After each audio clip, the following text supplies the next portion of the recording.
when you get married, you have to fight for your intimacy. I know it sounds weird. I know that's going to sound weird, and by the way, not everybody has to fight for their intimacy, but like my wife and I, we got 2 children, 7 and 2 years old and blah, blah, blah. You start having children, things like you have to actually fight to ensure that you all maintain your physical intimacy. But this can also happen in the marriage before children, because forbidden waters are sweet. And sex before marriage is like, oh, we shouldn't be doing this. Oh, stop. Oh, you bad. And it's like, all this. Or you might not even have any religious beliefs. You just like, this is what we both want. Then you get married and you're like, why do we have to recreate our intimacy?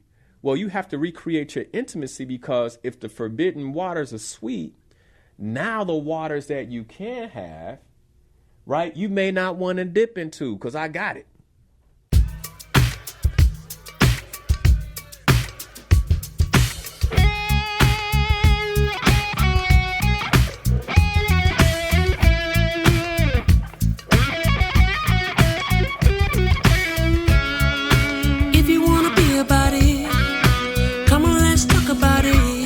Change up the things you see.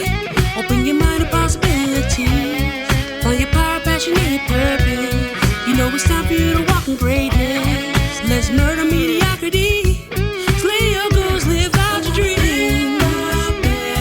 Now, inspirational perspective. Open your mind to a better life. It's time to live your dream. Your purpose now. Inspirational perspective. Let's slay your goals. So this is really the first time I've had a conversation in terms of my thoughts about, what it takes to navigate the first years of marriage. And in many ways, my wife and I are beyond that. And so I feel comfortable now. And one of the things you should know about me, if I haven't tried it, if I haven't, I'm not the kind to be, talking about it then. And according to the data, we are about to turn the corner in terms of marriage, turn that corner where, once people turn that corner, they kind of together. For the most part, right? There's always, you always have your exceptions, which we do not intend to be. So today, I want to talk about how to navigate the first years of marriage. I pulled a lot of research over the week, just looking at data.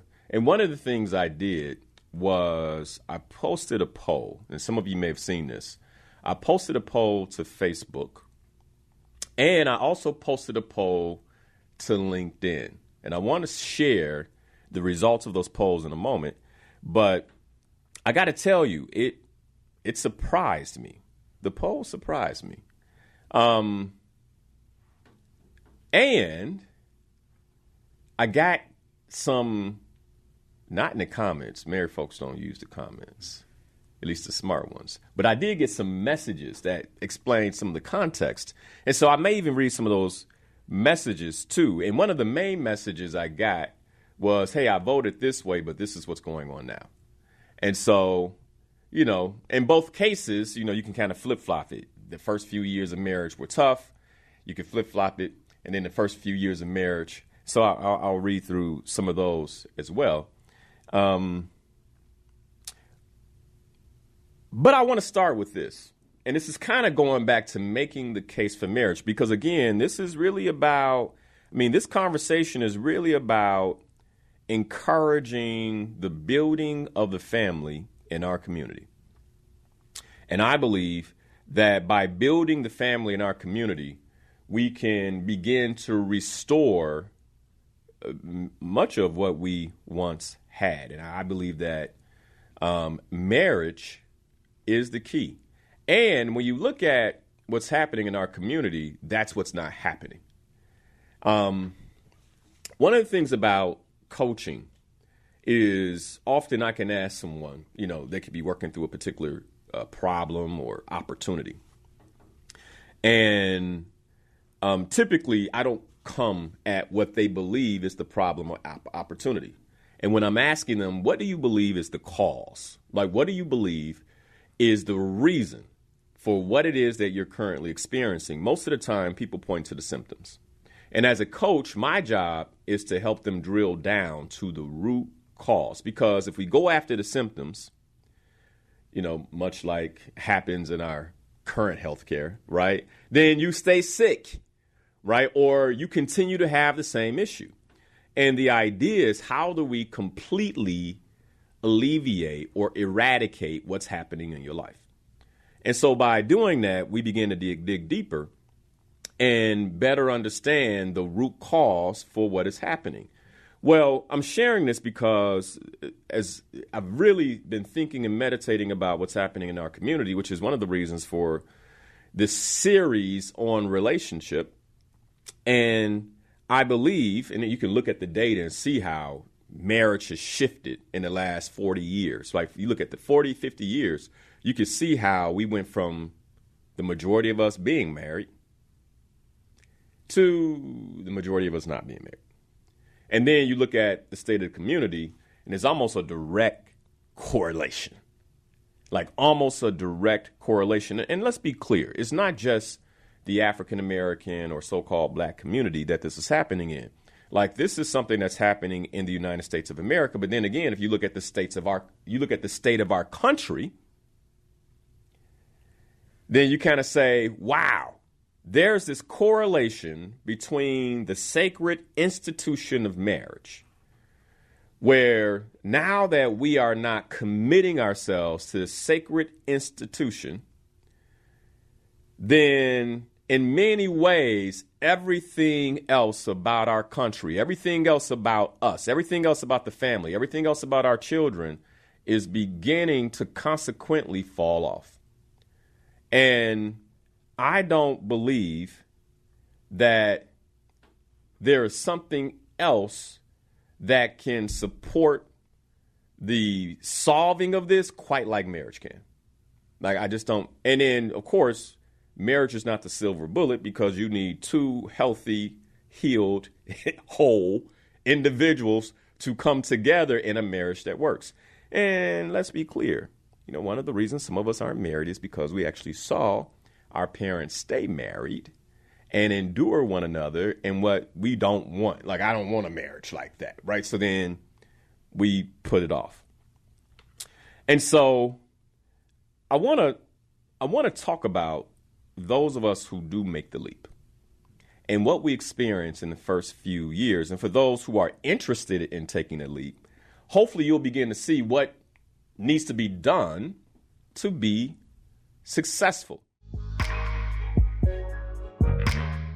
I'm also going to make the case for marriage for a woman today, in particular because my wife and I experienced something this week where I believe she saw why women who are married make more. Like overall, like have more financial wealth than women who aren't. And by the way, that's the average. So if you're a single young woman and you're like, no, I'm killing the game, congratulations, and that's great. And you're likely an outlier. You're likely an outlier. Not likely, according to the data, you're an outlier. Because that is not the experience for most single women. And I'm going to give a perfect example. As a matter of fact, maybe that's a great way to lead into this. But I'm going to share it after I share this. Perspective is everything. So my wife and I, you guys know we travel quite a bit. And we were together in a hotel room one night. And I think we were watching a movie, something like that. And in the next room, we heard arguing, right? And we were like, oh, wow, is everything okay? Because, the voices started getting, loud. And so we muted the TV and we listened in for like maybe 60 to 120 seconds. And we heard a couple who were going back and forth.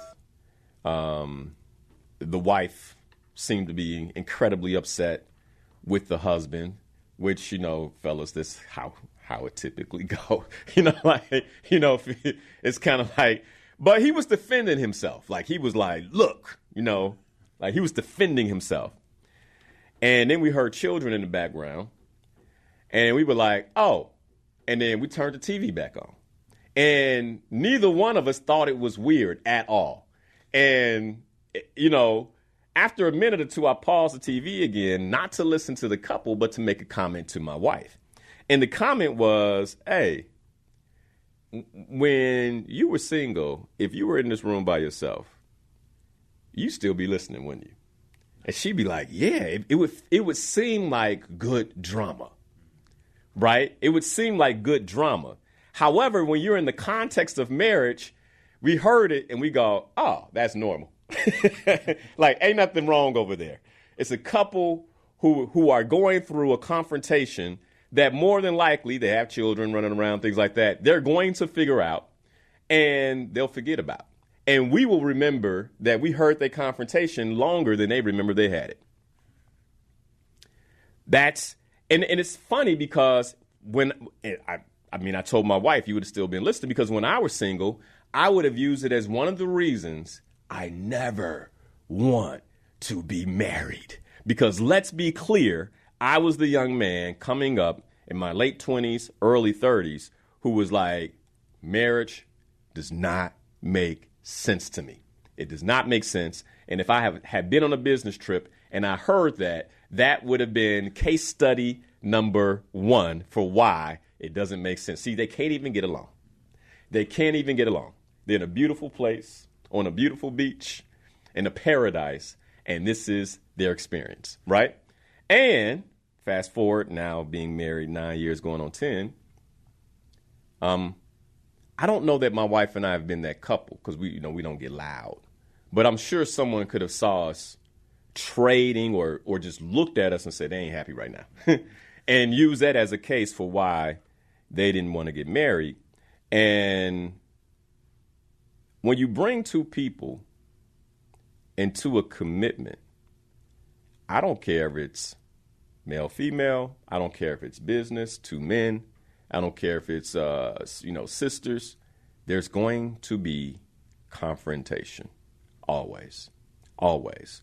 And I think when we, as we talk about navigating the first years of marriage, when you have an expectation that won't happen, I think that's what sets you up for disappointment. And in the case of my wife and I, we didn't think it would happen. We were so in love.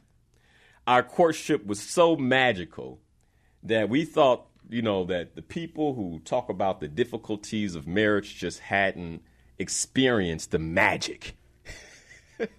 The magic that we had experienced. They hadn't experienced the deep love that we had experienced. And that many of them, maybe they just didn't belong together. And that's why they were having issues. And I remember us sitting in marriage counseling looking at each other like, this is horrible. Why do they even need to talk about this? We would never. Only to find ourselves within the first 24 months of marriage actually navigating some of those issues. And so we learned that we really didn't know as much as we thought. Before I dive more into some of the issues that we experienced in the first years of marriage, I want to make the case because, there could be someone listening who could hear some of the, and I won't even call them negative, because I think that then it kind of occurs as bad. And some of the confrontations and disagreements that my wife and I have had over the years have made us so much closer was actually necessary. It was actually really good for the relationship. It actually supported us in connecting on a much deeper level than we were connected when we were engaged. Even though when we were engaged, we thought we were connected on the deepest of levels. Like we just didn't know. We just didn't understand and we didn't know. And so I want to make the case for why marriage is so powerful. And I'm going to start with just one particular case for women that my wife and I recently experienced. So I joined my wife recently at a conference that she was attending. She decided that she wanted to attend this conference. And so I joined her there.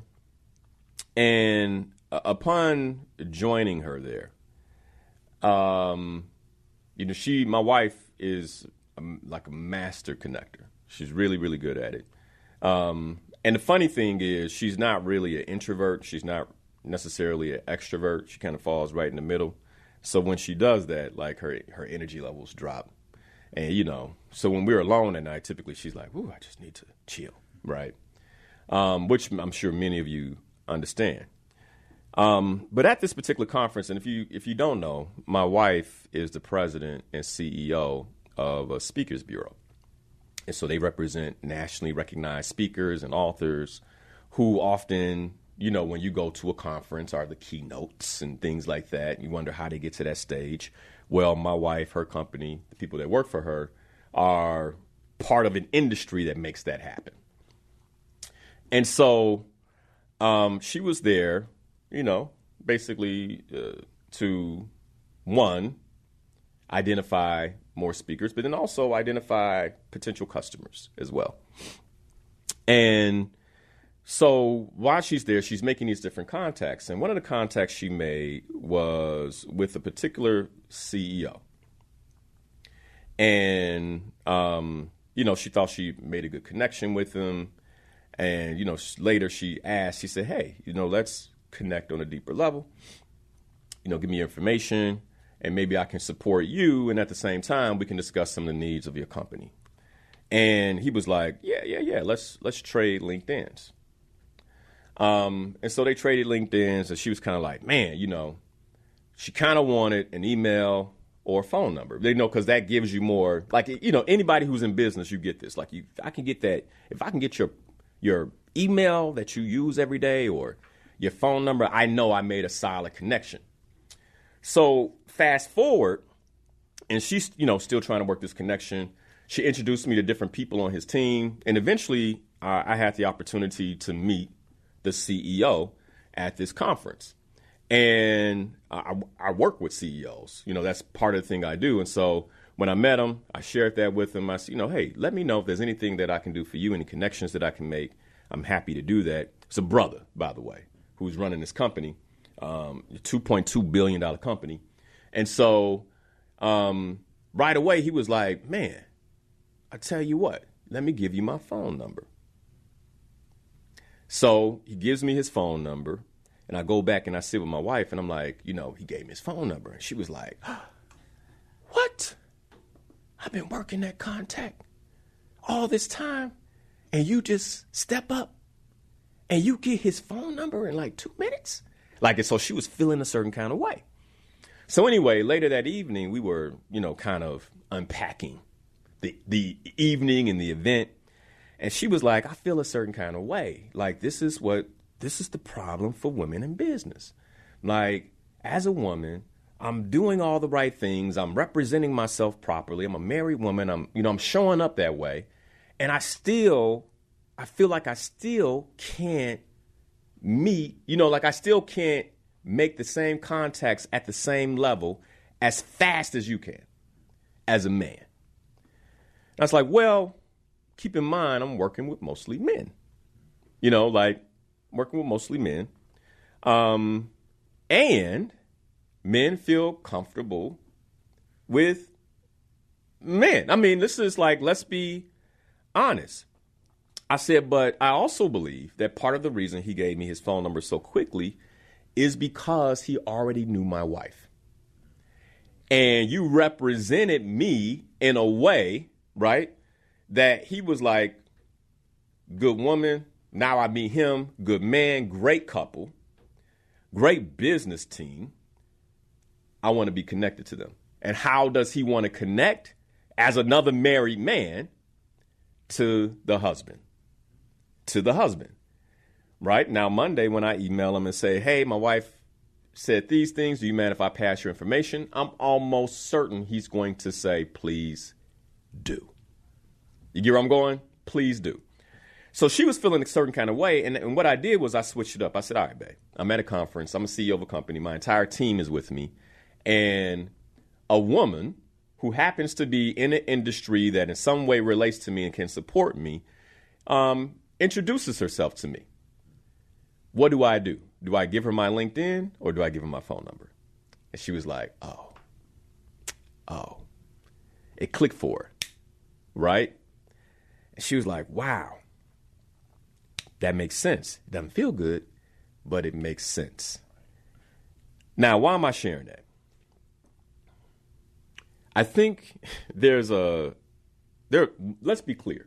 Right now in our community, the sisters are killing it.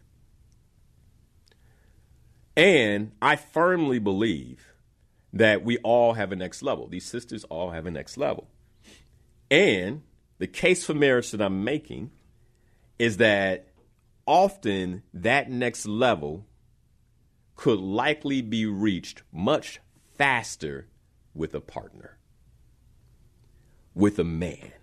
There's something about marriage. Now, and it's not just me talking. I mean, earning premiums for women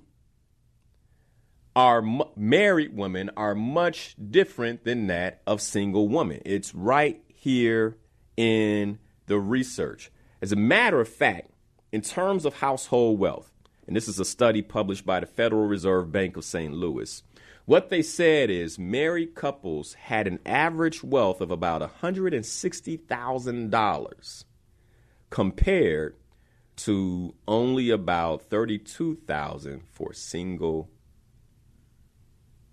You get it? Okay. Now, a lot of sisters who are listening to me making way more than $32,000. But I want to draw that distinction because there's something powerful about partnership. In fact, earning premiums for married men, for the brothers, right? It's not just women. But a 2021 report by the National Bureau of Economic Research found that married men earned between 10 to 40% more than unmarried men. Now, why is that? I believe it's the same reason. There have been plenty of times where I'm networking with a powerful woman in corporate America, and I am let through the door, not because of my charisma, not because of my organization, but because of my ring. He's stable. He is, and by the way, almost everything I do, I lead with my family. Like, oh, my wife, my children, I got a 7-year-old, I got a 2-year-old. I talk about how excited I am to be a father, to be a husband. And so that puts them at ease. So then when I'm like, let's do business, they know it's business.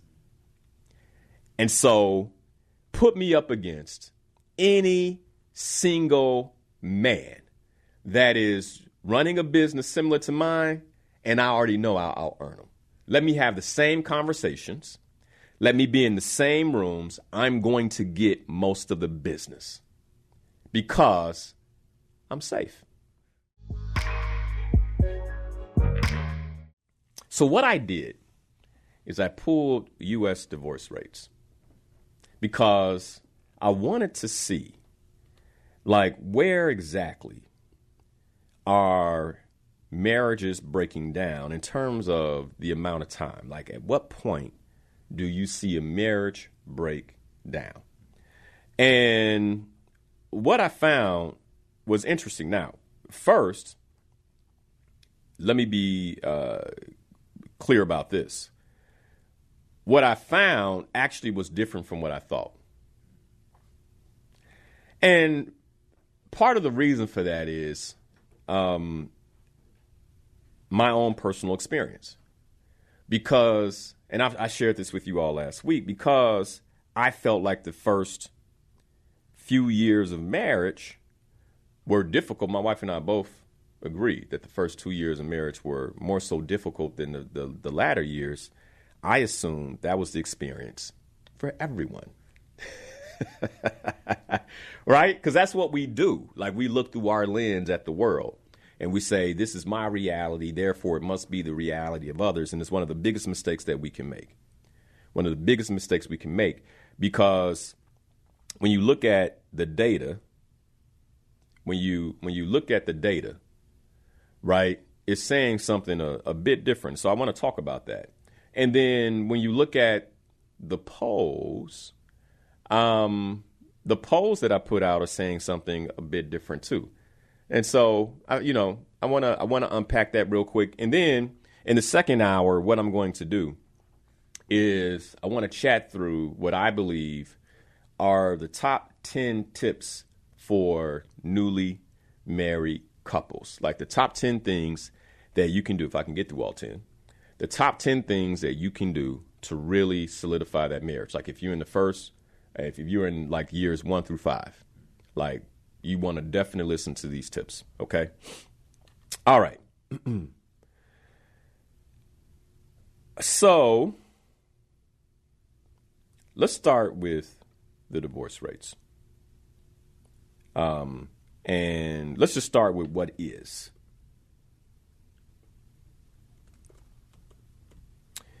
So if we look at what is, and I'm just pulling up the data here, so give me a second.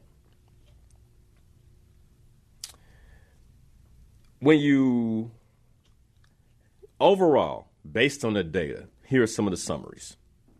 Divorce is most common in the early years of marriage. And then you see the rates decline as couples remain married longer. Now,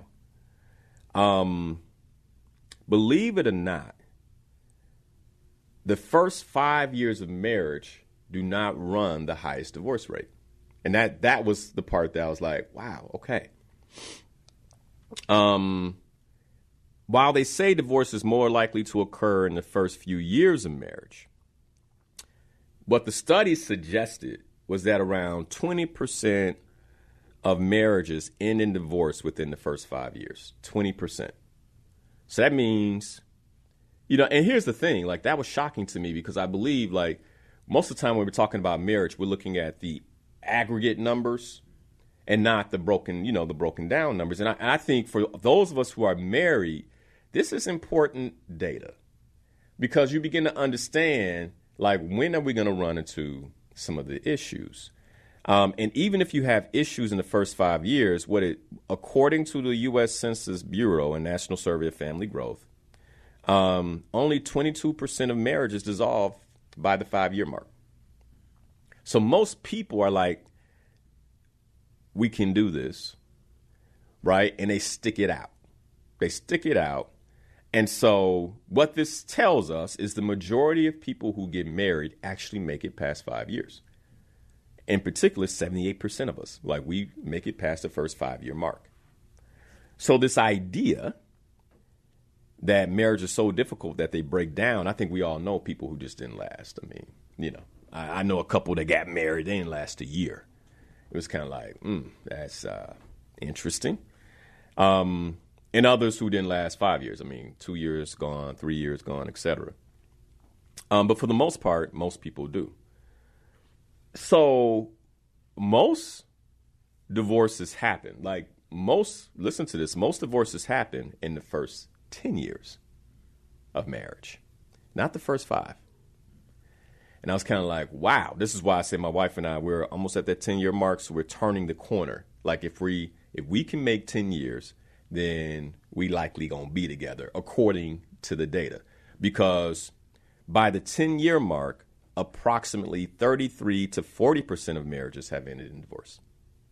So that is the big, that's the big indicator. That's the big indicator. When you hear the 50-50 number, what they're doing is that's an aggregate. That's an aggregate of marriages that are 20 years and younger for the most part, right? So they're taking 48 to 50% of marriages in by the 20-year mark. But the big chunk of that comes from that from that 10-year piece. Like the big chunk of that, that 40% comes from the 10-year mark. That first 10 years, that's going to be the time. Now, this reminds me of the brother that called last week, if you guys remember. He called in and he actually dropped some knowledge on us. And he said the first 10 years, you're a journeyman, right? I can't remember his name. You remember his name, Ade? Okay. He said the first 10 years of marriage, you're just a journeyman. You're figuring this out. He said then 15, you're owning your business. You're kind of all right, we got this. 20-year mark, you hit stability. The 25-year mark, now you're passing the mile markers. It doesn't make sense to turn around, is what he was saying. I forgot what he said for the 30-year mark. He said by 35 years, he had been married 40. He said 35 years, there's not a lot of conflict because you all are practically the same person. Right? He's you have officially kind of welded into one, which is the goal of marriage, for two to become one. And what the brother was saying is basically, without intention, it takes about 35 years to meld together. And I wonder for those of us who are married, if we are intentional about becoming one, can we hit that mark sooner? That's just something for us to noodle on as married folk. Can we hit that mark sooner? So I thought that was interesting. And there's nothing like experience, right? He called it. I mean, he didn't have to look at the data. He was look, 40 years in, this is my experience. And man, does it line up with the data here. Okay. So once couples get beyond 20 years, the divorce rates are much lower. And in fact, what they say, so for anyone who's over 20 years, etc., what they say is most divorce for people who are beyond 20 years comes because maybe that 20 years was spent raising children. And because of that, the couple no longer knows each other, or they're waiting out the children leaving the household so they can split the household. So they already know, we ain't going to be together. And this is what they call gray divorce. Divorce after the age of 50.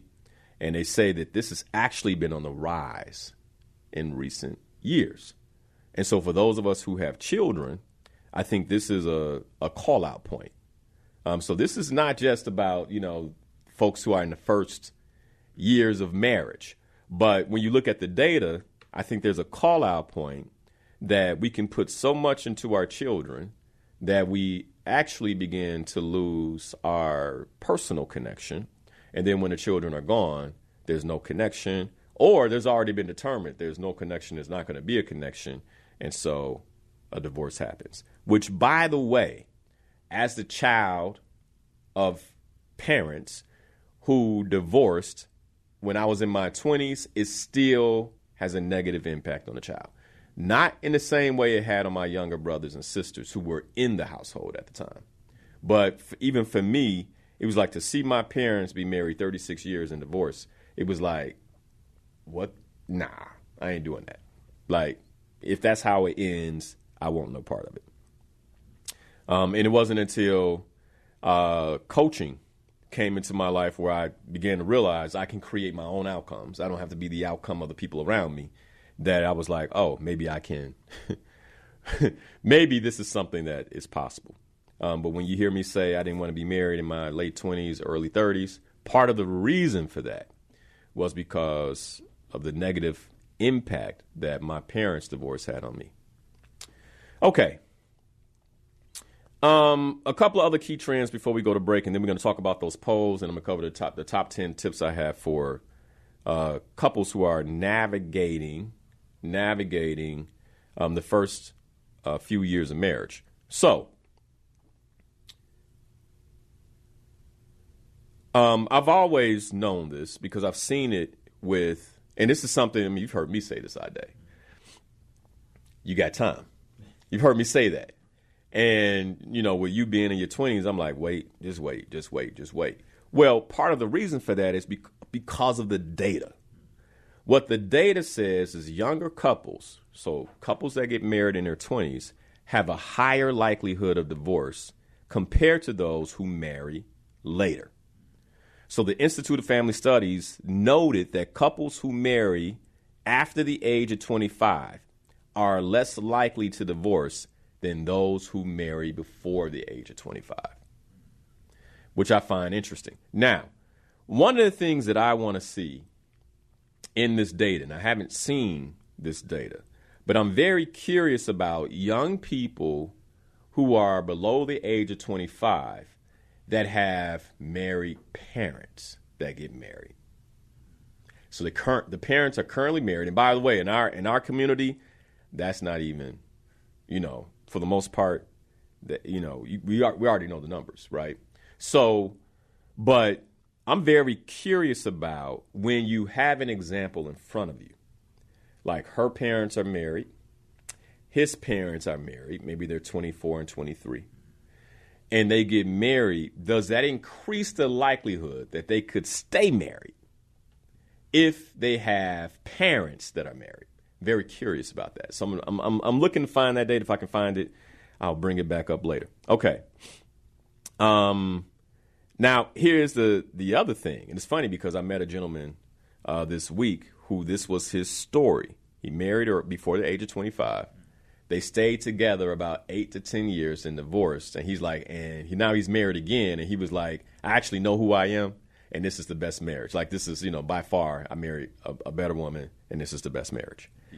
For couples who do get married young, if they can get around, then this goes back to it. If they can get around that 10 to 15 year mark, the majority of them stay married. So you can see we got a goalpost here, right? There's something about we can make it to that 10-year mark, like, then we probably can do this. So I put out a poll. And by the let me say this. Is it clear that I'm quoting data here? Because, you know, what happens is I get emails and folks like, you don't know me, you don't know my situation, and blah, blah, blah, how dare you? And it's like, I'm looking at the numbers. Okay, I'm just looking at the numbers and sharing what I see in the numbers.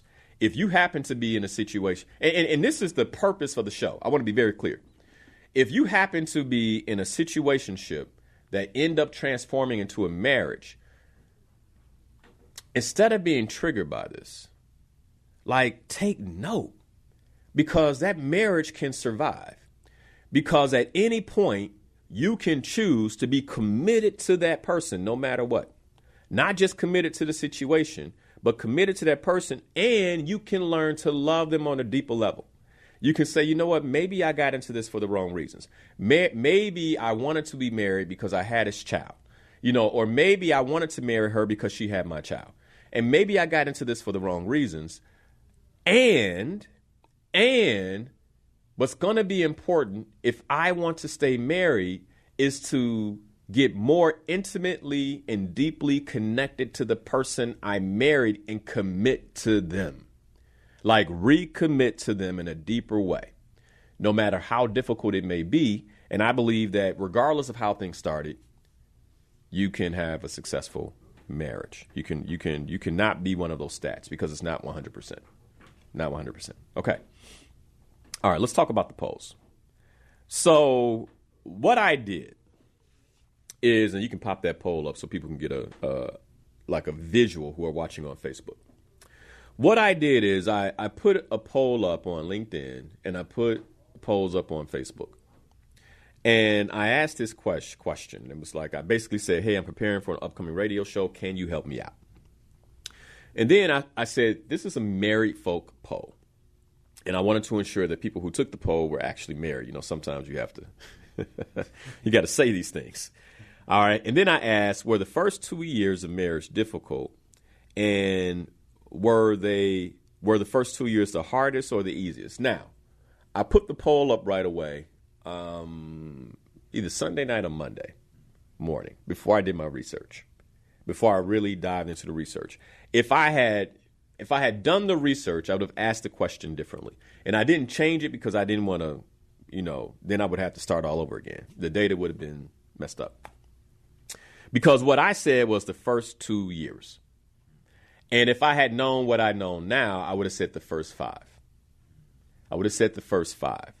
Because, if you listen to the first hour, you heard me share the data on that, right? The first 5 is when, you had a lot of that the tumultuous nature of the relationship is taking place. And then 10, you start to turn around. Said, man, how did I miss that post? Somebody on Facebook, you got to turn on your notifications when I post, bro. And I don't post like that. So, turn on your notifications. I ain't just, I ain't posting cats fighting each other. And, I'm posting meaningful things. So just turn on your notifications so you can see when I post. So that's what I asked.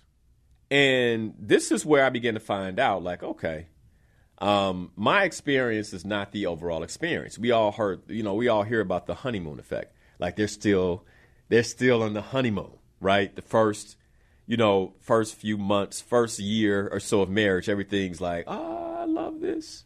This is amazing. I love you. And yeah, you love me too. Oh my God, this is amazing, right? So you have that honeymoon effect. And for the majority of you, you all had this honeymoon effect. My wife and I would say we more feel like, I think this is more of our honeymoon now. Like, 8, 9 years in, 2 children, we've kind of figured out our flow. It's like, we are in a much better, conversation, disagreements take like 5 minutes. You know what I'm saying? Like, we don't go the week, those times like that, like that's over. That's, we're in a much better spot. And by the way, let me be clear.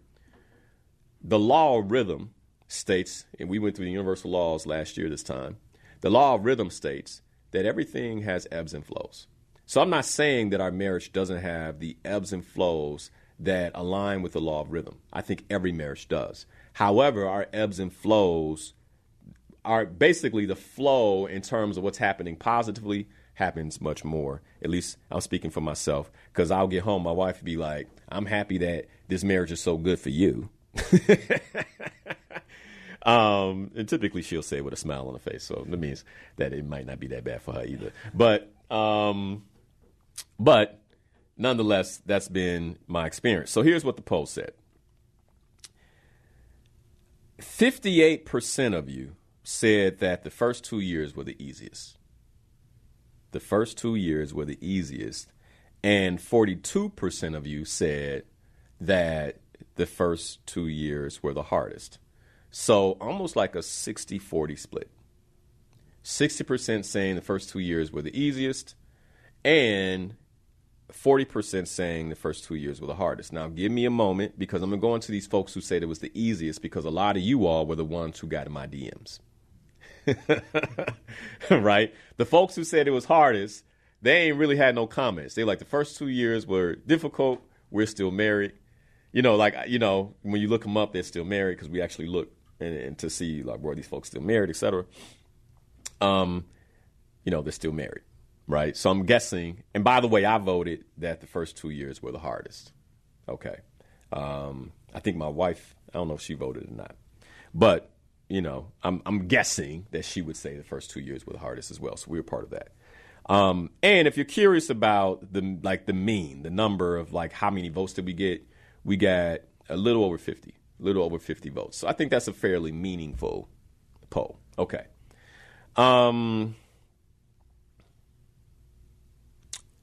All right. So let me look at some of these, and I see the call here. So I'll get to the call in a minute. Some of the messages I got.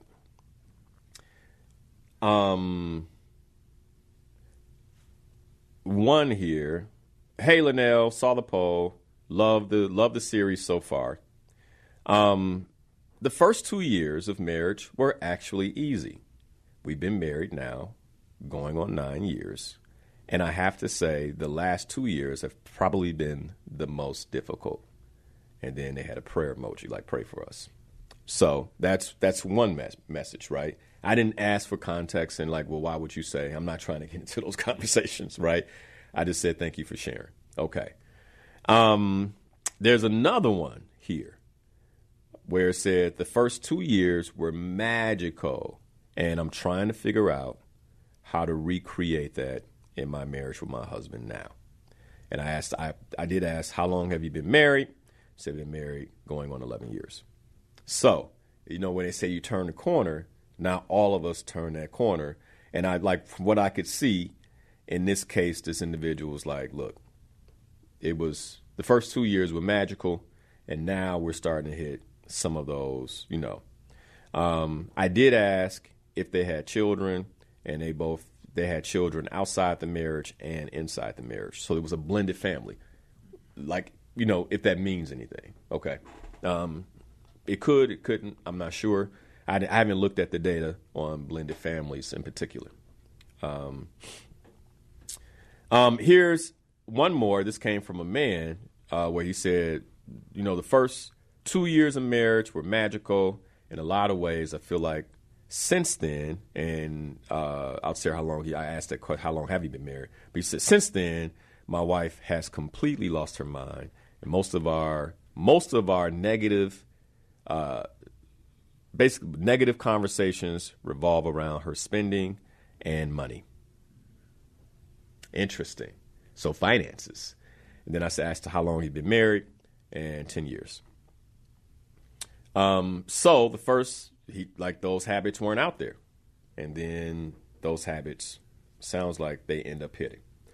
Okay, so then for those of us who are married and for those of you who are newly married, what are the top 10? I came up with 10. And what I did here is I just I looked at data, and then I also looked at my own marriage. So this is bias, right? Like my own experience. Because, by the way, there's more than 10 ways to be successful in marriage. So, I mean, when you look at it, it's like a plethora of different tips and ideas out there. You can look at the blogs. You can look at the research. You can look at the polls. And, there's a lot of research out there. So I'm sharing, based on my experience, what the tips that I believe would help the most, like would really pull a couple along. I think one of the things that we forget is that there will always be resistance to the thing that you should do. There will always be resistance. Like this is part of the goal setting process. December 28th, mark your calendars. I'm going to be hosting a hybrid masterclass in person and via Zoom. So mark your calendars, save the date, all that. More information will be coming. But when we go through this masterclass for goal setting, one of the things we're going to talk about is resistance and how resistance works. Whenever I set an intention or a commitment, then resistance is going to show up. And I'm listening to Calvin talk, and he's like, look, man, when I didn't make a commitment, everything was cool. But then I made the commitment and things got tense. I can give you one. Hopefully my wife doesn't beat me up when I get home. But I remember one of the first arguments we had was about money. And it wasn't about not having money or anything like that. It was just a misunderstanding about where the money was being allocated and how I move. And so we got a check. I think we may have gotten a check, but we got a check. Somebody wrote a check in both of our names. And at the time, I'm trying to remember if we had a joint account yet or not. I think we hadn't set up a joint account. And we were still working, like you're working through your finances, right? So all these things are going on. And she was kind of like, what do you want to do with the check? Blah, blah, blah. And I think I said something like, well, I'll cash it and I'll make sure, we put it in a joint account or whatever. Or so I think we end up creating a joint account because of the check. I can't remember exactly how it goes, but the point of the story is this. About a week later, my wife is like, what happened to that money? And I'm like, what money are you talking about? Because like for me, and it's all contextual, right? To me, the check wasn't that big, right? To her, that's enough money to talk about, right? And we had made a commitment, like we both agreed on what to do with the money, but I hadn't cashed the check yet because it's like, I don't really go into the bank like that. And this is before you could deposit on your phone, and all that. And so what I did was I would stack checks together and take like 4, 5, 6 checks to the bank at one time. Like I'm not just going to be going back and forth. And so that check was with the other checks that I was going. And so she was like, the check is missing and I don't see it in the account. So she's like, yo, like, what we doing with the money, yo? And I'm like, what are you talking about? Because I don't know what you're talking about. Like, the check, what check? You know what I mean? Because I'm not even like, what check? Don't play with me. You know what I mean? I'm like, what check? You said you was going, that check. I didn't cash that check yet. But I remember when we finished, you didn't cash it? But I remember like how all of a sudden our conversation heightened and there was a tension we had never experienced before. And I was like, yo. This is different. Like we were about to be mad at each other. Right. And we figured it out, but I could see right away, like, wait a second. Like saying I do has now created new opportunities, and those new opportunities have created new potential problems. We never had to talk about checks before. So we were all lovey-dovey and we going to navigate this and it's all cool. Now we've entered a completely different realm. And I love how Calvin said, like, marriage is spiritual. So now we've entered this spiritual realm together where I am dealing with all the demons on her side and she's dealing with all the demons on mine. And sometimes them demons pop up in conversations like, hello. And you're like, who is this? I ain't never seen you before. Why are you here? I mean, this is the reality of marriage. And because there's a commitment, folks might be like, well, how come you didn't see them demons before? And it's like, there's something about the commitment of marriage that relaxes you to begin sharing the fullness of who you are, not just the good, but also the real bad. And you have to ask yourself, I believe that's one of the reasons you go through the vows at the altar, because without those vows, you will run away. You'd be like, I ain't doing this. All right. And the vows are important, too, because you're building something together. You're building something together in terms of your family, right?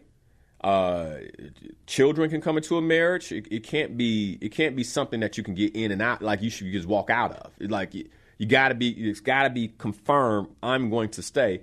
But also money gets intertwined. Like all these things happen. And that's one of the reasons why the commitment is so important. But also you all begin to go on the spiritual journey together that requires a different level of vulnerability. And, you want to know that what I'm telling you and what you're learning about me is going to be between us. There is nobody in the world that knows me better than Pam Harris, period.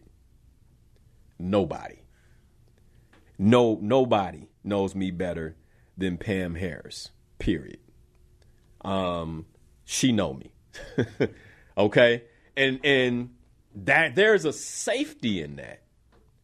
My wife has an experience of me that many of you all will never have. Right. Both good and bad. Let's go through, number 10. Okay. You got to have regular check-ins. And when I say regular check-ins, like talks about your relationship. Like, where are we? How are things? You like this? We good? Are you getting what you need? Just regular check-ins. And I think when times are good, it's probably the best time. It's counterintuitive. Like when things are really good, like for those of you who like, hey, marriage the first 2 years was amazing. Like it's kind of done like, well, we don't need check-ins. We good. Like I love you. You love me. Everything's great. But that's probably the best time to create the check-ins when the feedback is all great. Because then as the feedback begins to change, the practice is in place where we have these regular check-ins where we talk about what can be improved and what are the unmet needs. And, you know, I'll say this, my wife and I probably can do better scheduling them. We have check-ins that happen typically because something's arise in a relationship that we need to sit down and talk about. Like, okay, we need to talk about this. And I remember one of the last check-ins we had, it was incredibly powerful because we both got to share our perspective on where we were in the marriage in a very open and transparent way that actually moved us forward. Like it moved us forward in a powerful way. And it's like feelings can be hurt and all that, but at the same time, it's important that you share honestly what's going on for you so I know how to meet you and she knew how to meet me. And with that, I'll combine in that, like, the seeking of professional help. I think it's a travesty, like an absolute tragedy for any married couple to divorce without having been counseled first. Like, it doesn't, like, to me, it just doesn't make sense. Without having gone to a marriage workshop, without having gone through marriage classes. Let's be clear, and I'm quoting Love McPherson here, what she says is that most people fail in relationship because they don't have relationship skills. Like, so you got married, but just because you got married doesn't mean that you have relationship skills. Relationship skills are a competence that you must learn for the relationship to be successful. And most of us get married without relationship skills. Like we've never, you know, you ain't been in a romantic, loving, most of marriage is the first time, and you can't compare your previous relationships to your marriage. Like you can't. And so this is the first time for most of us. All right, so that's number 10.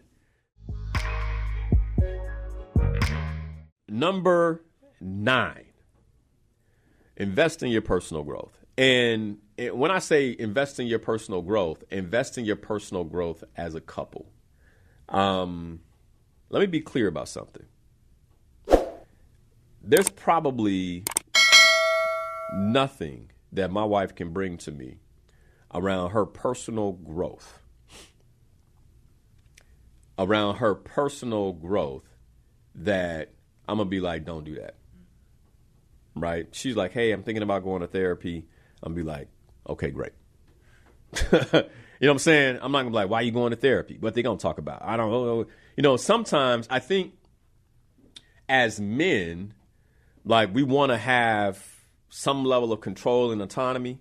And so I don't want my woman talking to somebody else. Now she's going to have all these questions, right? And sometimes I think some women want that control and autonomy.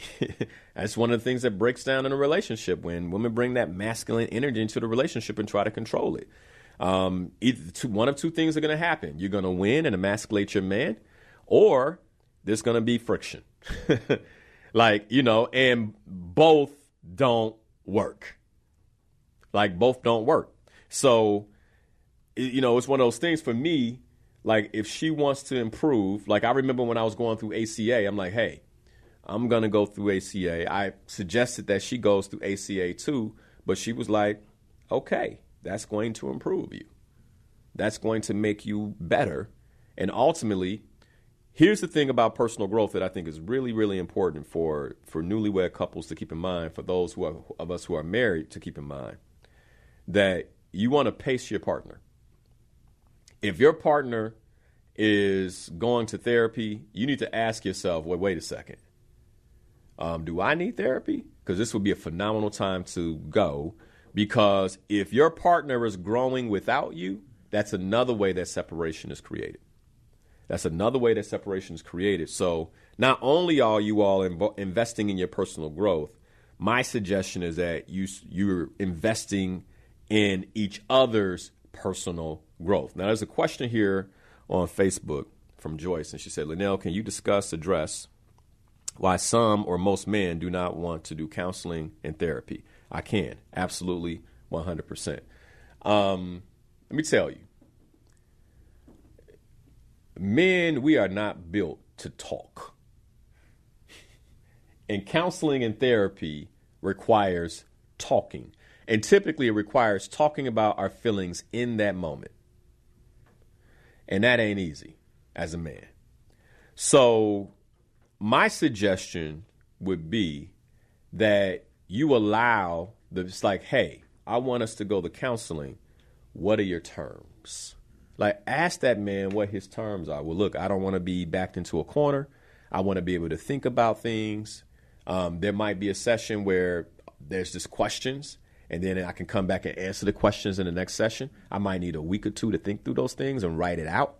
But put it like, and I remember being in couples therapy and my wife going a mile a minute. And then this, and then this. And Linnell, what do you think about that? And it's like, I don't know. I don't know what. I'm like, I'm reeling, man. I can't. I feel like there's a need for me to defend myself, but I don't know how to. I don't want to defend myself because is that the right thing to do in counseling? And it's kind of like, and then the next thing I know, I walk out of counseling and I'm wrong. And it's like, damn. You know, like, okay. Whew. And there's a whole lot that I haven't said. There's a whole lot that I didn't get a chance to say because I don't think and process my emotions and what I'm feeling as quickly. So my wife comes out like, that was great. I hope you're different now. And I'm kind of resentful because I'm like, what just happened? Like that didn't. And so what I asked is that a man be present. So in this case, we were counseling with Love McPherson. I'm like, can your husband be present? Because he would kind of notice and he'd say, Linnell, hold on, let's slow down. Linnell, how are you doing right now? And he would kind of slow the conversation down. And that helped me. Him, by the way, he didn't do a lot of talking, but he would just pause the conversation. And that was just like, thank God for Tony. You know what I'm saying? like just pausing that conversation.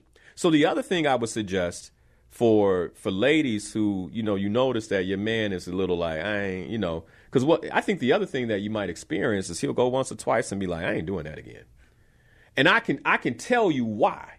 Because he's walking out feeling like he hasn't been heard, nor can he even begin to articulate what he wants to say or needs to say. And so it's like, I'm going in here and basically, I'm a sparring partner. I'm getting hell beat out of me. And then, it's kind of like, I'm straight. Why would I go back to that? And so to the sisters listening, if I strongly recommend being counseled by a married couple, because a man will see, like the couple that you're working with, the other brother will see him. He'll be like, well, hold on, let's pause. What's happening for you, man? And if he can't articulate it, he might say, well, let's take it offline, where he can now represent him in the conversation. So let's say Dave's married and he's counseling with Pam and I and his wife, etc. And I'm noticing that his wife is going a mile a minute. My wife is dropping the knowledge like, well, Dave, you need to do that. And she's looking at me like, right, honey? I'm like, well, that is true. And how are you doing? How are you doing with this? Do we need to pause? Maybe we need to have a one-off conversation about this. And then I can also represent him later and say, well, Dave, is it true that you feel this way when she does this? Because you might not have the words at the time because we don't process that quickly. And if you're in the emotion, of it, now, again, remember how the brain works. When I feel like I'm under attack, then basically the blood flow goes into the amygdala of my brain, which is the fight or flight part of the brain. So either I'm going to fight, which if it's a verbal conversation, I'm already at a disadvantage if I'm a man, right? Or I'm a freeze. Most men freeze. They go quiet. You could be in a full-on counseling session and that brother checks out. He ain't there no more. I have been there, right? Where I'm like, 13 minutes left. I was like, I'm going to go through these motions because I don't know what's happening. All I know is I'm emotionally charged right now. I'm frustrated.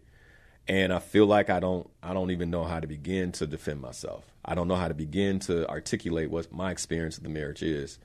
And so I'm 12 minutes. And it's kind of like, well, Linnell, how do you feel about what she just said? I'm okay. I get it. Do you hear? Do you see how hurt she is? I do. My wife could be crying, and I'm like, man, I don't know what's happening right now. And then, it's like I needed that man to be like, well, hold on now. Linnell, you and I had a conversation about this, and you said such and such. Is that still true? Yes, sir. What? Wait, huh? Now counseling has gone from 12 minutes. Well, we got extra 30. We're going to need an extra 30 minutes to unpack that. So, I needed that representation. So, sisters, I'm telling you, even the way counseling is set up is not necessarily set up in a way for how men are wired. And I think that's one of the reasons. I'm not, brothers, this is not an excuse not to go. I'm giving you the tools to go. Like, request a married couple. Request that a man be there. Request that, hey, we can come into this. She may share more than me. Give me time to process. Like, set the stage so that you can, because counseling is not about winning. I'm going to be very clear about that.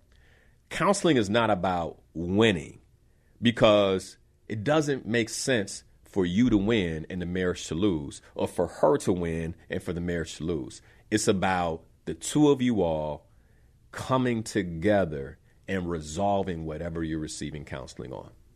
Sisters, counseling is not about winning. So if you notice your man is shut down, it might be like, well, hold on, let me pause. Are you with me? Are you there?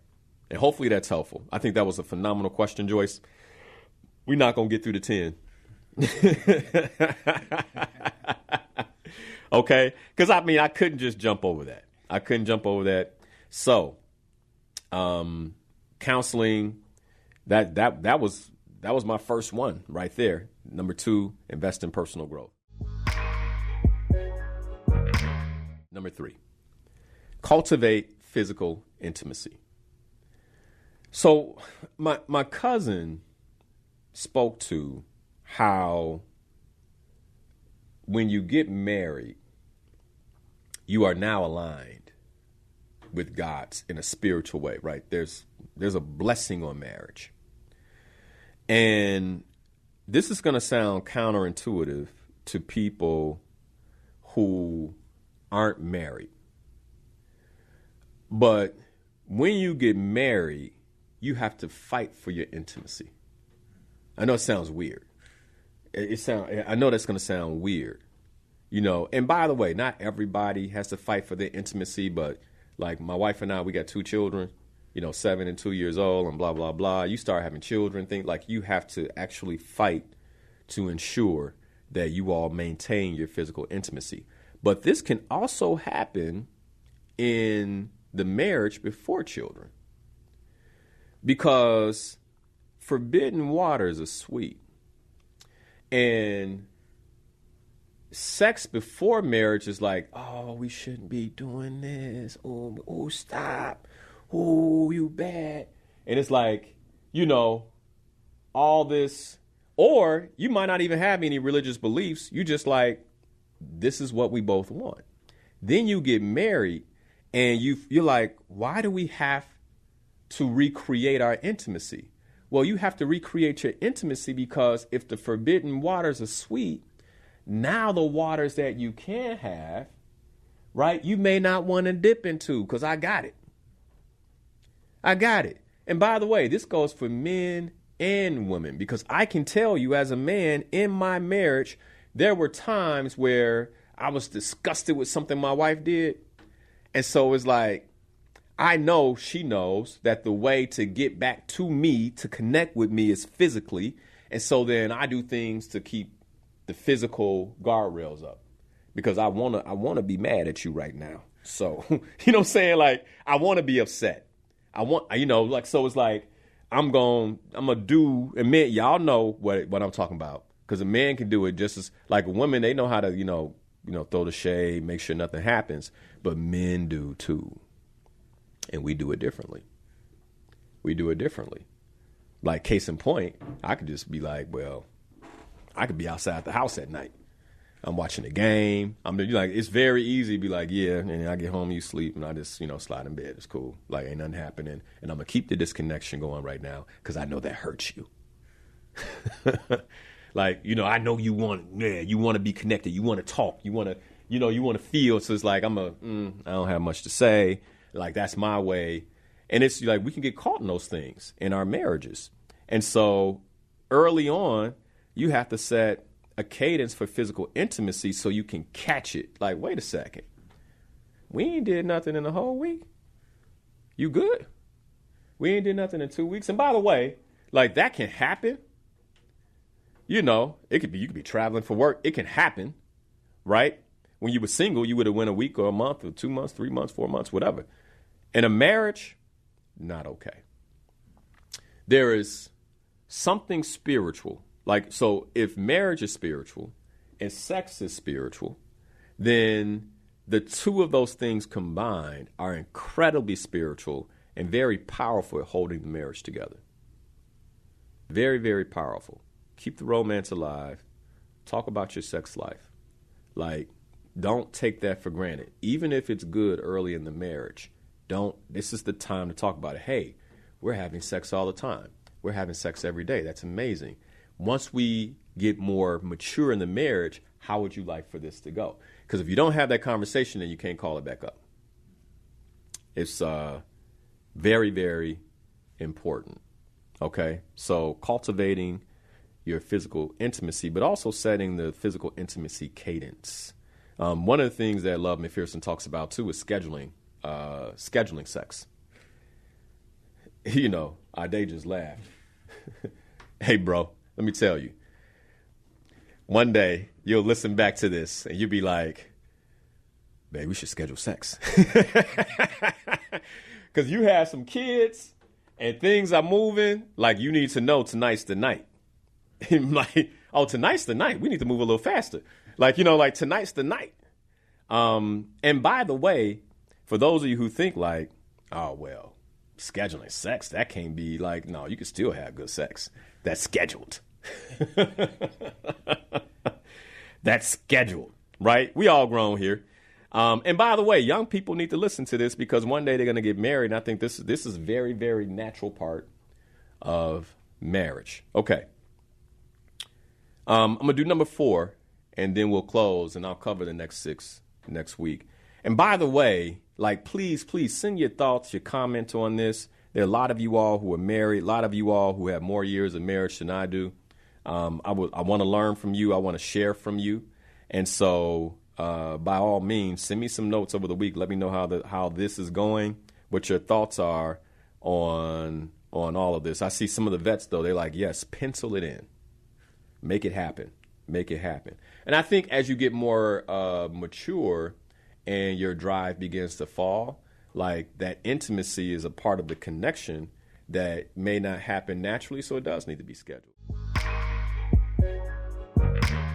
Okay, number 4. Focus on your shared goals and values. This comes back for men in particular. What is your vision for the marriage? I got a phone call. I think I shared this last week on the show. I got a phone call from a friend of mine who was previously married, and he wants to be married again. The marriage broke down because of infidelity. Well, that's not the only reason, but it's part of it. Okay. There was a lot of things going on. Infidelity came, and then that just kind of, put the cherry on top. It was already not going well. And then infidelity on his part. And then, they tried to work things out. Long story short, resentfulness on her side. That led to more that broke the marriage down, and they got divorced.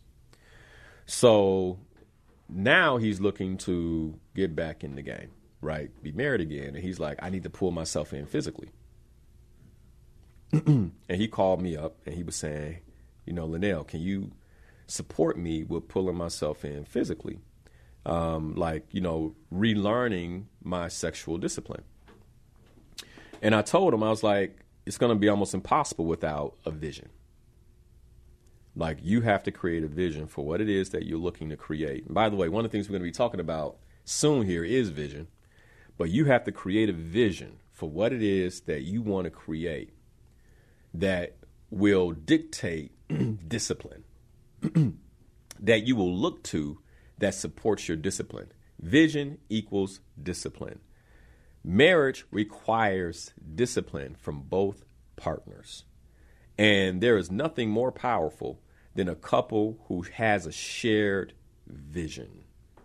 It will create a foundation of discipline for that couple that will support them in navigating almost anything together and individually. I can't. Matter of fact, December 28th, the masterclass is coming. Can't register yet. Save the date. But this is a reason I believe married couples should show up together.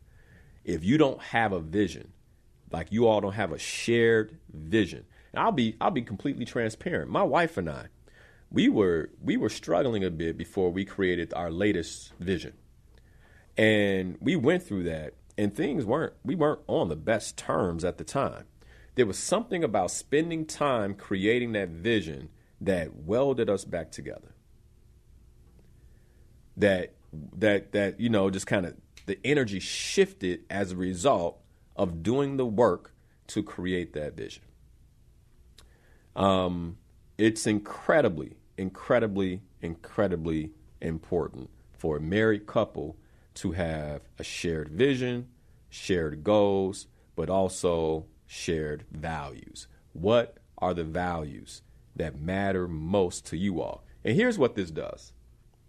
I'm going to end with this. One of the things that happens in a marriage is both people will ask, why did I marry this person? And when you have a shared vision, when you have shared goals, and you have shared values, you have an immediate answer.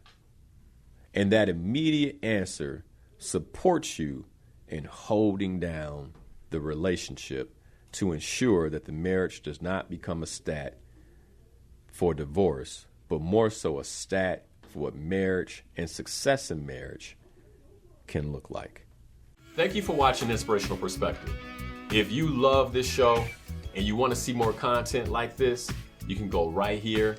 And if you like this subject and you want to see much more content that we have available for you, just click the button here. As always, thanks for watching. Be sure to watch the show live, 7 a.m. every Sunday morning on WVON Radio, or you can catch it right here on YouTube or Facebook.com/Coach Liddell Harris.